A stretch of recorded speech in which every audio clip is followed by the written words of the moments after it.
La nouvelle série, elle s'appelle Plaidoyer la foi ou un plaidoyer pour la foi. Et avant que je commence, je veux juste prier pour la parole de Dieu. Merci Seigneur pour ta grâce qui est nouvelle tous les jours, Seigneur. Merci Seigneur que tu nous ouvres les oreilles, que tu nous ouvres les yeux pour ta parole afin de vraiment comprendre ce que tu veux nous dire aujourd'hui, Seigneur. Merci Seigneur que tu nous mets de côté chaque distraction afin que nous puissions vraiment être édifiés, équipés et encouragés par ce message. Merci Jésus. Amen. Alors, même si on connaît peut-être le terme plaidoyer, ce n'est pas un terme qu'on utilise forcément dans la vie de tous les jours, mais plutôt dans des séries peut-être de la loi, des séries télévisées un petit peu, où on voit les avocats qui défendent leurs clients d'une façon ardente. Et ce n'est pas un terme vraiment que j'utilise à la maison. Je ne vais pas plaidoyer mes enfants pour qu'ils rangent leur chambre, même si parfois ça m'arrive, j'ai l'impression. Mais non. Alors, qu'est-ce que ça veut dire ? Un plaidoyer, c'est une défense passionnée. C'est une déclaration ou une argumentation en faveur de quelque chose ou de quelqu'un.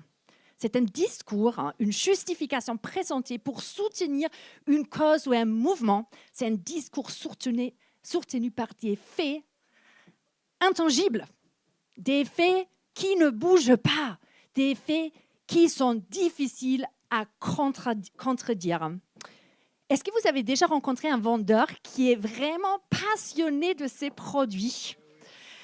Ils ont tous les arguments en faveur de leurs produits. Ok ? C'est quelque chose, il connaît la éco-responsabilité de son produit, c'est important. Il sait qu'il a été fait dans un commerce équitable. Il connaît tous les ingrédients, tout ce qui est important pour un acheteur au jour d'aujourd'hui. Qui connaît la marque Rituals ? Rituals, pour les anglophones. Alors, c'est une marque qui fait beaucoup de choses avec des produits naturels. Et moi, quand je rentre dans ce magasin, j'aime beaucoup l'accueil. Ils arrivent, le vendeur, avec la petite pochette, parce qu'il sait déjà que je vais acheter plus qu'un produit. Et il va toujours me persuader en citant tous les bons produits naturels qui sont à l'intérieur. Et la dernière fois, j'ai décidé par acheter, c'est un magasin de parfums à la base, j'ai acheté un lessive. Parce que ces arguments étaient tellement soutenu par les faits qu'il m'a présentés. Mais lorsque je revisite mes expériences de partage de ma foi avec d'autres chrétiens, souvent lors des semaines de mission, l'image qui me vient à l'esprit, c'était ni vraiment une plaidoyer fervente, ni une présentation passionnante de la foi. Certes, ne me comprenez pas mal, la motivation, elle est bonne. C'est animé par l'amour pour Christ. Mais souvent, ils ne sont pas équipés pour aller au-delà de ça, afin de bien défendre leurs croyances. Et nous parlons d'amour, de sacrifice, du pardon. Mais au jour d'aujourd'hui, nous vivons dans une société qui veut bien plus que ça. Il veut la vérité, la réalité, la certitude, l'exactitude, l'authenticité. Attention, pas seulement de nos mots, mais de nos actes, que nous soyons alignés, ce que sort de notre bouche et qui nous sommes et comment nous vivons. Dans un monde des fake news, des fausses promesses et de tromperies, nous devrions être prêts à répondre aux personnes qui veulent mettre notre croyance au défi. Souvent, ceux qui s'appellent athées sont en vérité agnostiques. Ils ne sont jamais rencontrés quelqu'un qui sait défendre leur croyance. C'est un peu comme parler du Père Noël. Vous voyez ? Si je n'ai pas de preuves, je te parle de Jésus, super, mais je ne connais pas plus au plan historique, au plan scientifique. Comment je peux vraiment partager mes croyances ? Voilà pourquoi les prochaines semaines, nous allons plonger dans les apologétiques. Pour ceux qui ne savent pas qu'est-ce que c'est l'apologétique, je vais l'expliquer plus tard. Nous allons regarder des preuves historiques, philosophiques, scientifiques et la fiabilité de la Bible. Et vous allez me dire, ah bon, c'est possible? Oui, c'est possible. Alors, amenez vos calepins, sortez les cahiers de l'école, prenez les stylos, vos téléphones, parce que je vous promets, cette série va changer la façon comment vous allez faire des disciples, comment vous allez amener des personnes à croire en Christ. Parce que rarement, et je ne sais pas si ça se limite en Europe, ou on va dire autrement, très souvent, il y a peu des personnes académiques dans l'Église. Et ce n'est pas une offense. Ce n'est pas pour dire non, mais nous, on n'est pas... Non, ce n'est pas ça. Mais très souvent, dans un pays où l'intellect est si important comme en France, il ne suffit pas de juste venir avec un Jésus t'aime. Je ne veux pas dire que Dieu ne peut pas faire ça. Et on va en parler tout à l'heure. Mais je veux dire, mieux vaut être préparé que regretter. Alors, tout ça, ce n'était pas écrit dans mes notes, mais aujourd'hui, alors nous allons regarder les points suivants. Aujourd'hui, nous allons regarder les points suivants. Il y a 4 points, ok? Oui, désolé, pasteur, normalement c'est 3, mais il y en a 4, ok? La base du partage de la foi. Qu'est-ce que ça pourrait être? Oui, l'amour. L'amour pour qui?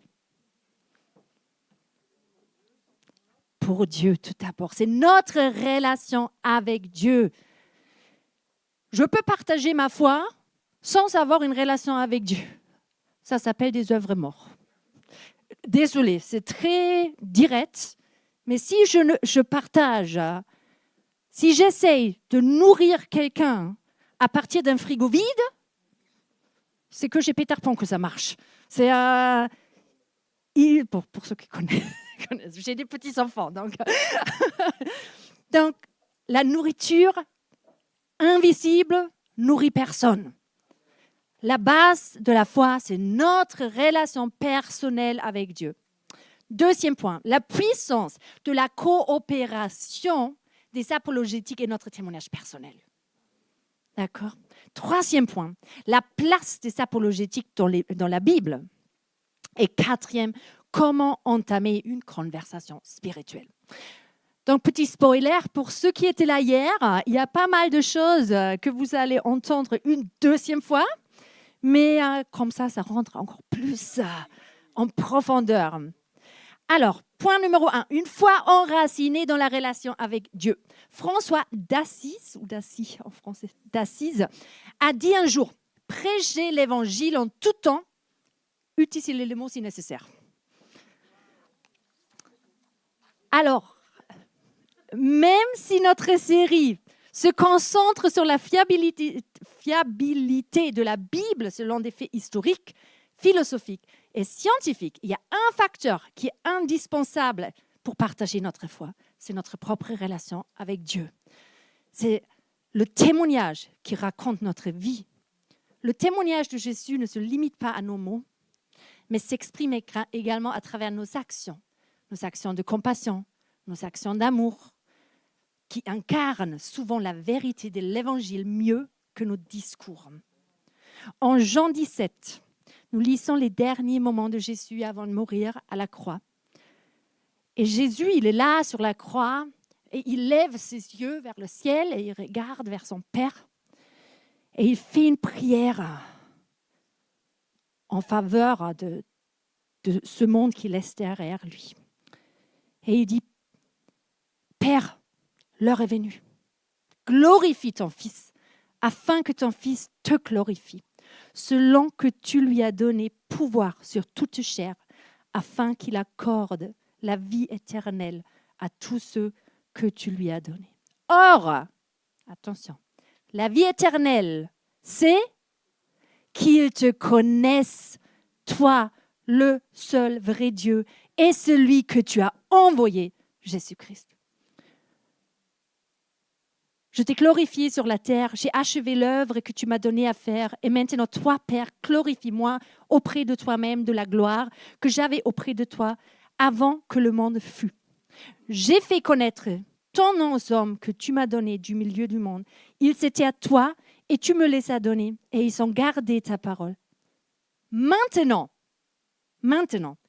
ils sont connus que tout ce que tu m'as donné vient de toi. Car je leur ai donné les paroles que tu m'as données et ils les ont reçues et ils sont vraiment connus que je suis sorti de toi et ils ont cru que tu m'as envoyé. Dans ce passage, il y a 2 versets que je voudrais regarder un petit peu plus de près.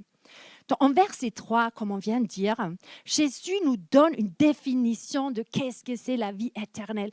Souvent, quand on parle de la vie éternelle, on a une idée de notre existence éternelle. On a une idée, je pourrais presque dire égoïste. Je veux continuer à exister au-delà de la mort.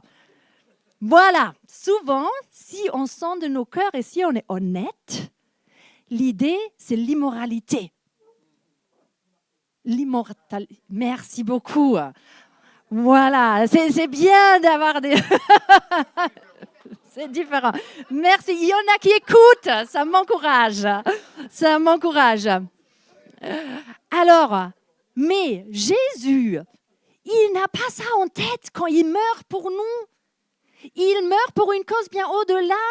C'est parce qu'il veut que l'amour de Dieu envers nous puisse être rendu parfaite en nous permettant d'avoir une vie éternelle dans la connaissance de lui. Ok, je dois arrêter de dire des choses qui ne sont pas dans les notes parce que sinon je ne terminerai jamais. Qu'est-ce que cela veut dire connaître Dieu? Le mot grec appliqué, c'est ginosko.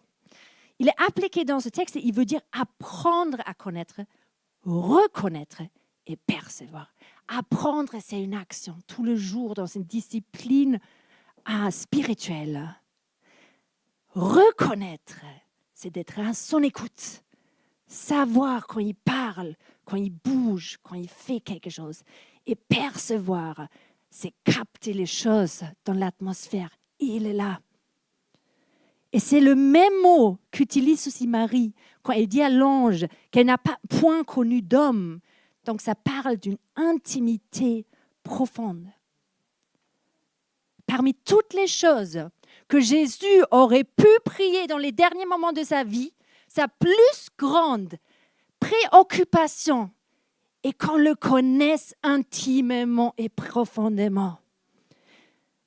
Et si nous nous souvenons, c'est là et aussi le plus grand commandement de la Bible. Tu aimeras le Seigneur ton Dieu de tout ton corps, de toute ton âme et de toute ta pensée.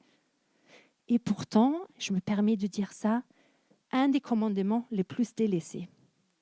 Comment je peux dire une chose pareille? Tu vas peut-être me dire, je lis ma Bible tous les jours, 10 minutes, je passe 5 minutes dans la prière.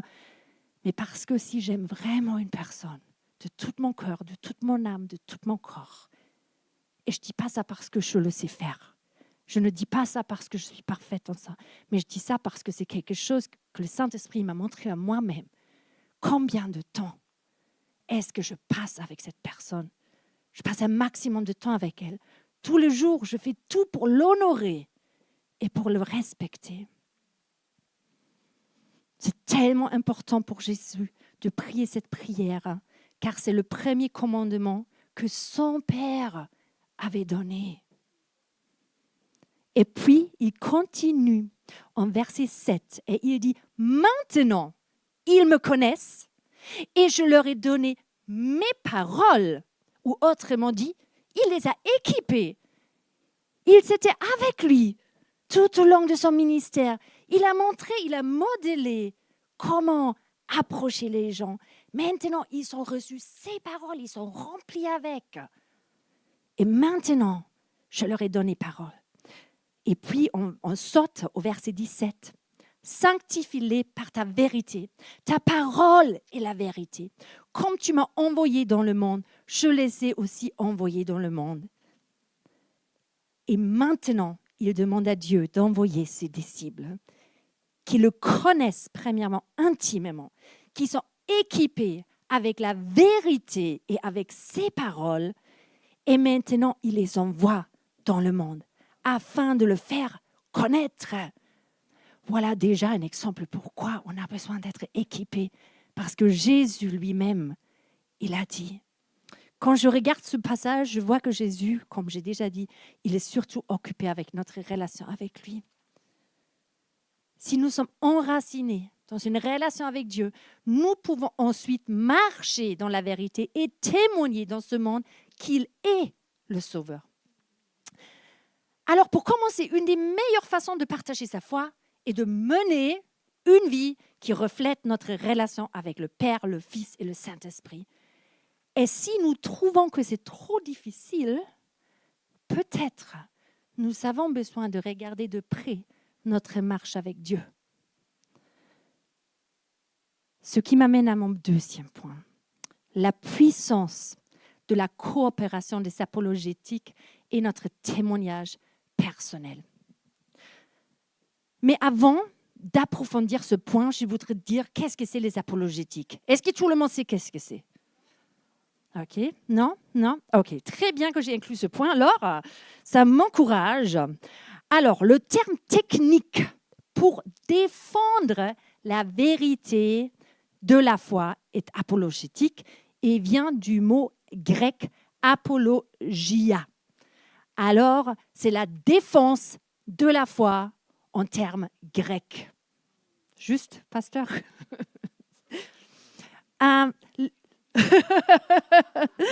Les Écritures et l'histoire de l'Église sont remplies d'exemples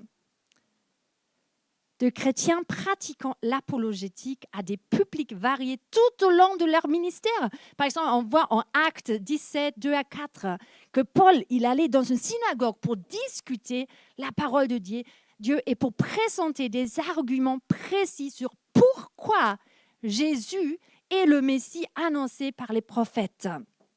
Et beaucoup étaient convaincus après avoir entendu ça. Je vais lire le verset. Paul y entra selon sa coutume pendant 3 sabbats. Il discuta avec eux d'après les Écritures, expliquant et établissant que le Christ devait souffrir et ressusciter des morts.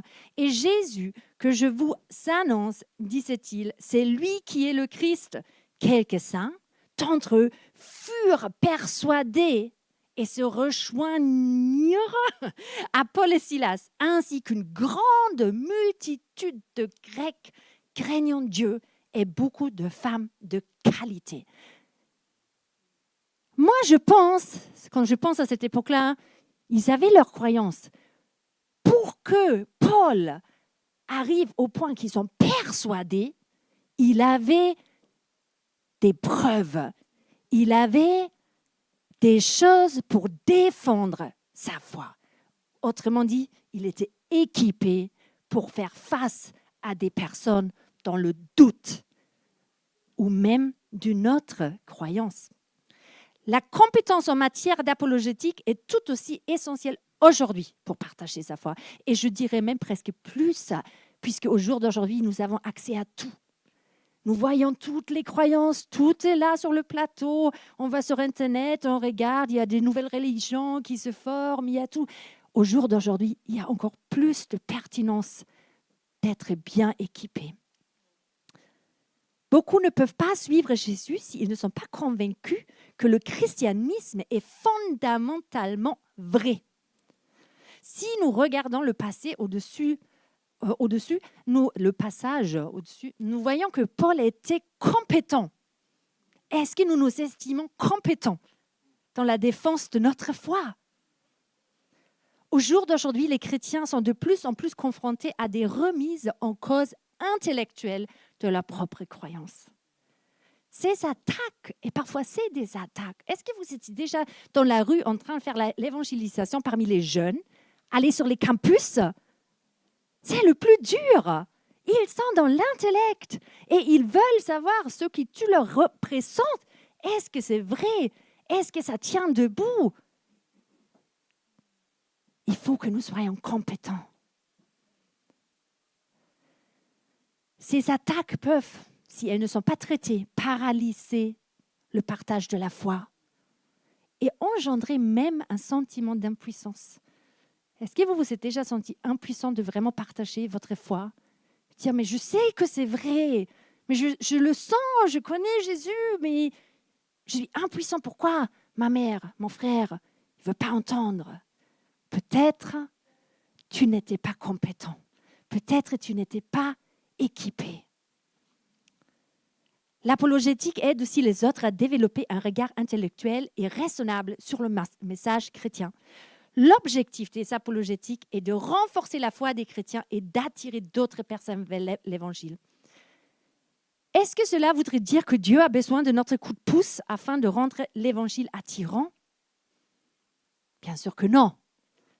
Dieu, il peut faire infiniment plus de ce qu'on peut imaginer. Parfois, il y a des chrétiens qui disent peut-être, mais je n'ai rien à faire. Si le Seigneur il veut, un claquement de doigts, voilà, toute ma famille va se convertir. Et d'ailleurs, on ne dit pas convertir. Donner leur vie à Jésus. C'est faux. Dieu, il veut que nous jouions un rôle actif dans l'agrandissement de son royaume. Mais notez, le message de l'Évangile lui-même est toujours capable de persuader. Il n'a pas besoin d'être rendu persuasif. Il est déjà persuasif. Les évangéliques, les apologétiques, c'est un outil. C'est quelque chose en plus. Maintenant, on peut poser une autre question. Est-ce que cela voudrait dire que notre témoignage personnel perd en puissance et on n'utilise que des faits selon la science, histoire? Encore une fois, bien sûr que non. Il n'y a qu'une seule chose sur laquelle personne ne peut argumenter et contester, et cela est votre propre histoire. Ce que vous avez vécu avec Jésus, personne ne peut et pourra débattre cela. Et les gens, ils ont besoin d'entendre que Dieu agit encore de nos jours, que nous ne croyons pas juste dans une religion que nous pouvons prouver basée sur des faits. Non, ils veulent savoir qu'on suit un Dieu qui fait toujours des miracles. Ton témoignage doit aller main dans les mains avec les apologétiques. Si nous regardons les Écritures, nous voyons des multiples histoires sur la puissance du témoignage personnel. Vous connaissez l'histoire de l'aveugle. Et il y a les Juifs qui viennent et ils disent, mais non, mais il est où ton fils? Montre-le-moi, est-ce qu'il est vraiment aveugle? Et les parents, ils disent, lui, il m'aime. Je n'ai pas mis le passage parce que je n'ai pas noté, mais lui, il m'aime. Il est adulte, il a l'âge pour donner témoignage. Et avec ses propres paroles, il dit qu'il voit. Et après, il y a le Juif qui dit, la seule chose que je sais, il était aveugle et maintenant, il voit. Un fort témoignage personnel que personne ne pouvait débattre. Et même Paul semble croire que le fait de partager l'histoire de la transformation d'une personne était un des meilleurs argumentaires de son époque. Dans le livre des Actes, Paul partage son témoignage à 3 reprises, en Actes 9, 22 et 26. 2 de ces fois, il se trouvait devant un groupe de non-croyants. En bref, Paul a partagé avec ces 2 groupes la manière dont sa rencontre avec Jésus a conduit à sa transformation personnelle. Alors, pourquoi rajouter les apologétiques à notre témoignage? L'apologétique est un outil pour une défense intellectuelle. Fournir une défense rationnelle de nos croyances, pas juste spirituelle. Renforcer la foi, approfondir la conviction et la confiance. Vraiment, si vous n'avez jamais vu des preuves scientifiques, historiques, philosophiques, vous avez raté quelque chose parce que c'est merveilleux. C'est quelque chose qui rajoute une couche de foi et confiance et qui gonfle ta foi encore et qui dit « Waouh, je savais que c'est vrai, mais là, je vois autrement. Je vois plus clair maintenant. » C'est pour partager sa foi, impliquer les sceptiques et partager efficacement notre foi. C'est la pertinence culturelle. Nous voulons être pertinents dans notre société. Nous ne voulons pas être celles, mais c'est là où ils vont tous ceux qui ne vont pas bien ou qui ont besoin d'un petit reconfort. Nous voulons être pertinents. Nous voulons avoir les leaders de notre société ici. Nous voulons être la tête et pas la queue. Nous voulons être devant. Et si nous ne sommes pas pertinents, si nous ne savons pas bâtir des ponts, si nous ne savons pas répondre aux doutes, offrir des réponses, nous ne serons pas pertinents. C'est aussi l'éducation. C'est équiper les croyants à la connaissance sur les aspects, comme je viens de dire, historiques, etc. Et vous allez peut-être me dire, est-ce que c'est vraiment dans la Bible, tout ça? Ça m'amène à mon 4e point. Non, 3e, désolé. Vous avez encore un petit peu. La place des apologétiques dans la Bible. Un des versets le plus mentionnés concernant les apologétiques se trouve en 1 Pierre 3. Le chapitre entier ne parle pas seulement de l'apologétique, mais aussi d'un engagement culturel. Il nous démontre à quoi devraient ressembler nos interactions avec les gens en tant qu'ambassadeurs de Jésus, qui partagent leur foi dans la douceur et le respect. Ceux qui étaient là hier, vous avez entendu, on ne tape pas les gens avec la Bible, convertis-toi. Non, on ne fait pas ça. On partage dans l'authenticité, dans l'amour et dans le respect nos croyances. Alors Pierre, en 3,15, il dit « Mais respectez dans votre cœur la sainteté de Dieu, le Seigneur. Soyez toujours prêts à défendre l'espérance qui est en vous devant tous ceux qui vous en demandent raison. Faites-le avec douceur et respect. » Est-ce qu'on peut répéter ça tous ensemble? Avec douceur et respect. Comme Mathilde a dit hier, on ne fait pas de forcing. On ne peut pas, dans la Bible, c'est marqué qu'un jameau ne peut pas passer par le trou d'une aiguille. Ouais, on peut essayer ce qu'on veut. Le chameau ne passera pas. Il faut que ça vienne d'un changement de cœur de la personne. Et ça, c'est la douceur du Saint-Esprit à travers notre témoignage qui rétrécit le chameau jusqu'à qu'il passe.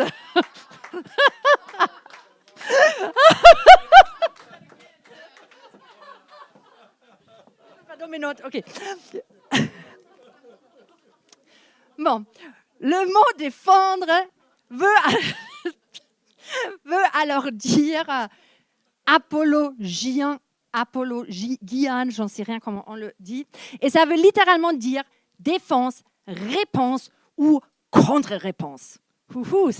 Ça, c'est la traduction directe. C'est-à-dire, on n'a pas seulement une défense, mais aussi une réponse à la doute, une réponse au questionnement et une contre-réponse.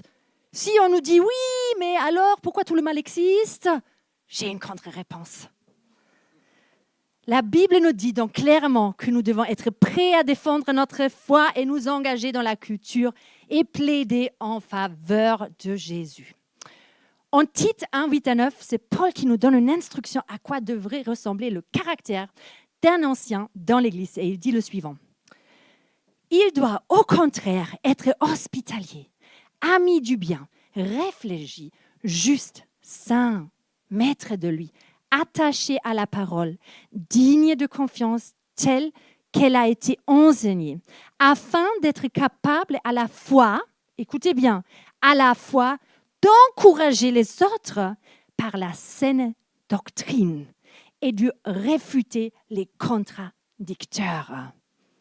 Et encore une fois, nous voyons l'importance d'une doctrine qui est saine dans le but d'inspirer les autres avec des enseignements solides tout en répondant à ceux qui remettent en question.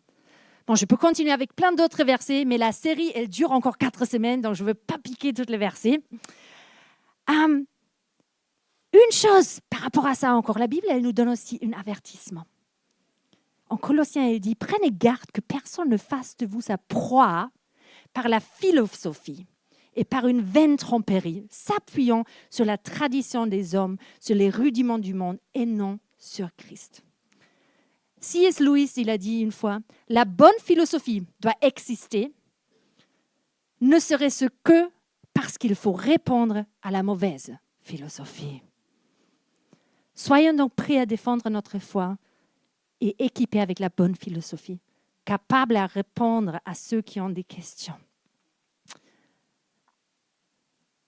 Il faut que nous le fassions dans une position de serviteur, car nous sommes le plus souvent en train de guider les gens de la tromperie vers la vérité. Nous ne sommes pas là pour juger le mauvais chemin que l'autre il a pris, mais nous sommes là pour le servir dans l'amour et le guider sur le bon chemin. Et mon dernier point, le plus pratique, donc si vous êtes en train de vous endormir, réveillez-vous. Comment entamer une conversation spirituelle ? Je pourrais vous faire plein d'exemples comment ne pas entamer une conversation spirituelle. J'ai fait partie des équipes d'évangélisation avec des approches, disons, très radicales, avec peu de douceur. Mais ce n'est pas qui nous voulons être. Nous voulons être un peuple qui vient dans l'amour, qui sait dialoguer, qui sait amener la parole de Christ en utilisant les bonnes moyennes. Il y a des personnes qui sont beaucoup plus à l'aise à parler. Moi, je parle. Il faut trouver le bouton pour m'arrêter de parler. Donc, mon mari, il peut en chanter des louanges ou des témoignages. Et il y a d'autres qui sont plutôt timides. Il y en a qui disent « Oui, je crois en Jésus, je l'aime vraiment, mais pourquoi je ne peux pas partager ma foi ?» Et c'est OK. On a tous une personnalité donnée, dessinée par Jésus, par Dieu. C'est un tissé dans le ventre de nos mamans avec l'idée de Dieu en tête. Quelle sera notre personnalité? Et c'est donc plus facile pour certains que pour d'autres d'entamer une relation. Mais il y a quelques règles de base qui peuvent nous aider de partager notre foi. Un langage simple. Tout à l'heure, vous avez vu, j'ai parlé de conversion. Et tout de suite, je me suis corrigée. Parce que nous avons un argot chrétien. Nous parlons du sang de Jésus, de porter sa croix et d'autres choses. Tu dis ça à quelqu'un dans la rue, il dit « Oh, le centre psychiatrique, il est vers là-bas » parce que ça peut sembler bizarre, mais je ne veux pas porter de croix, moi. Ni je veux me verser le sang de Jésus ou des trucs. C'est un langage qui n'est pas compris parce que la Bible parle avec des images et nous ne pouvons pas les traduire un par un. Si nous parlons de conversion, c'est quelque chose de radical, un changement de religion. Mais nous ne parlons pas d'un changement de religion, mais d'instaurer une relation avec le Créateur. Donc ne soyons pas bizarres, s'il vous plaît. On est bizarre. Moi aussi, parfois, on peut être bizarre parce que c'est tellement notre langage normal de chrétiens, surtout si ça fait longtemps qu'on est dans l'Église, qu'on oublie que ce n'est pas le langage qu'on parle dans les bureaux, dans les entreprises, dans les écoles. Donc, soyons normaux. Créer un environnement sûr, surtout si c'est dans le cadre d'un partage de la foi, dans ton environnement, dans ton voisinage, des personnes que tu connais. Ce n'est pas la même chose dans la rue, mais même là, on veut créer un environnement qui est sûr. Assurez-vous que la conversation se déroule dans un environnement où chacun se sent en sécurité pour partager ses pensées et ses sentiments. On veut que ça soit réciproque. On n'est pas en train de jouer au ping-pong toute seule. Voilà, non, c'est ping-pong, une conversation. Bon, ça devrait le faire. Laisse-toi guider par le Saint-Esprit. Cela peut faire toute la différence dans le partage de notre foi. Vous savez, je ne sais pas si ce mot existe en français, mais en allemand, on a un mot qui dit Luftlöcher. C'est des trous dans l'air. Et on dit quelqu'un bat des trous dans l'air. C'est-à-dire dire il ne se bat pour rien. Nous ne voulons pas faire des trous dans l'air. Nous voulons faire un knock-out. Nous voulons savoir cibler et bam!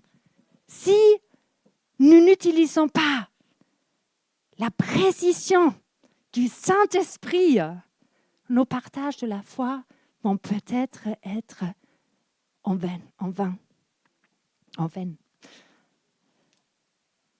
On doit être à l'écoute de Jésus. Et il dit dans sa parole, « Mes brebis entendent ma voix.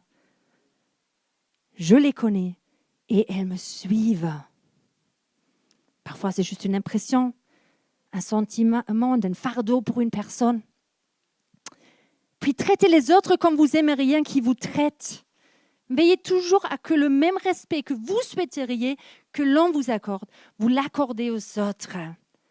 N'oubliez pas, nos adversaires ne sont pas les incroyants, mais les forces spirituelles des ténèbres qui les ont capturés. Regardez 2 Timothée 2, 23. Parfois, on agit comme si la personne en face de nous qui ne veut pas croire est notre ennemi. Mais pourquoi tu ne vois pas? Non, nous voulons que toutes nos actions soient dans l'amour. On y est presque. Pose les bonnes questions. Parfois, la raison pourquoi une personne ne croit pas est plus enracinée dans leur vécu et leurs blessures que dans un vrai rejet de Dieu. Dialoguer et non monologuer, j'ai déjà dit un peu.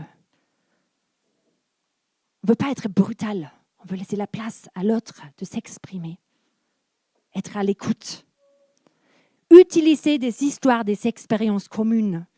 Trouver des points en commun et développer. Prophétisons pour pointer vers Jésus et utiliser des passages bibliques. Et pour terminer, nous nous rappelons 2 passages dans la Bible. Conduisez-vous avec sagesse envers ceux du dehors et rachetez le temps. Que votre parole soit toujours, j'aime beaucoup ça, que votre parole soit toujours accompagnée de grâce, mais assaisonnée de sel, afin que vous sachiez comment il faut répondre à chacun. C'est l'amour et la vérité. C'est comment Jésus il a marché sur terre. L'amour et la vérité. Et Paul il écrit en Romains, « Car je n'ai pas honte de l'évangile, c'est une puissance de Dieu pour le salut de quiconque croit. » Nous n'avons pas honte, mais avec sagesse et avec grâce, on partage la bonne nouvelle. La clé réside dans la simplicité, la compréhensibilité, la sagesse et la grâce pour une bonne conversation spirituelle. J'avais une petite anecdote, mais vu le temps, je vais la sauter et je vais arriver à la conclusion. Alors, en conclusion, cette série sur le plaidoyer pour la foi nous invite à vivre une relation profonde avec Dieu, à fusionner notre défense intellectuelle, donc les apologétiques, avec le pouvoir de notre témoignage personnel. La coopération entre ces deux est essentielle. C'est la fusion de la défense avec la vérité incarnée dans nos vies de tous les jours. Les deux travaillent ensemble pour renforcer la foi et partager efficacement l'Évangile.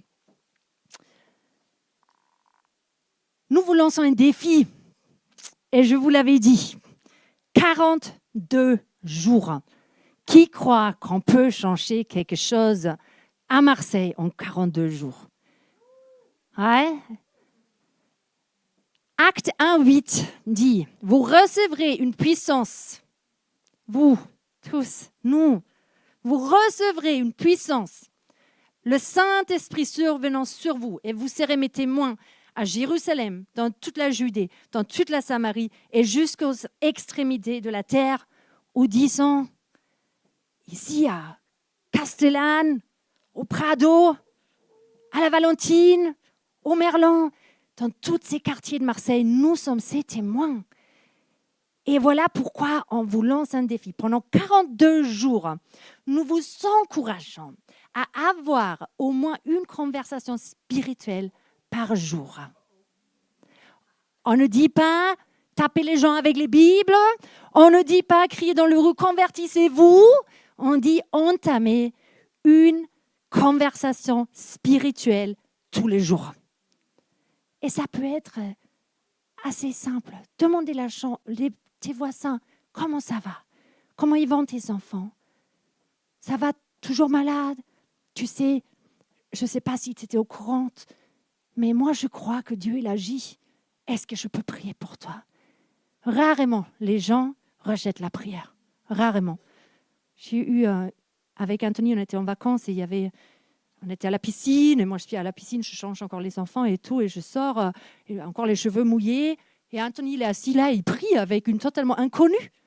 Je dis, mais qu'est-ce qu'il fait là? J'étais à la douche pendant 5 minutes et lui, il est en mode évangélisation. Mais c'était une femme qui était dans la douleur. Elle était assise avec des maux de ventre. Elle dit, je vais très mal. Et Anthony dit, ça va madame, vous allez bien, vous avez besoin de quelque chose? Et elle dit, non, j'ai très mal, j'ai très mal. Et il dit tout simplement, vous savez madame, moi je crois en Dieu et je crois que Dieu il peut faire des miracles. Et en même pas 2 minutes, il partage 2-3 pensées et dit, est-ce que je peux prier pour vous? Il a prié pour la dame. On ne sait pas qu'est-ce qui s'est passé après. Il n'a pas commencé à, est-ce que vous voulez donner votre vie à Jésus? Non, il a juste entamé une conversation. Donc pendant 42 jours, essayez d'engager des conversations et on a hâte d'entendre des témoignages les prochains dimanches ici à l'église. Les prochaines semaines, les dimanches seront différents. Donc soyez prêts d'amener des amis. Il y aura des petits partages de 30 minutes avec l'effet apologétique. Et après, il y aura un temps pour poser des questions et avec 2 à 3 experts qui seront sur scène et qui vont répondre en direct à toutes questions. Donc, soyez prêts d'amener des amis si vous voulez et n'ayez pas peur de parler à votre entourage de Jésus.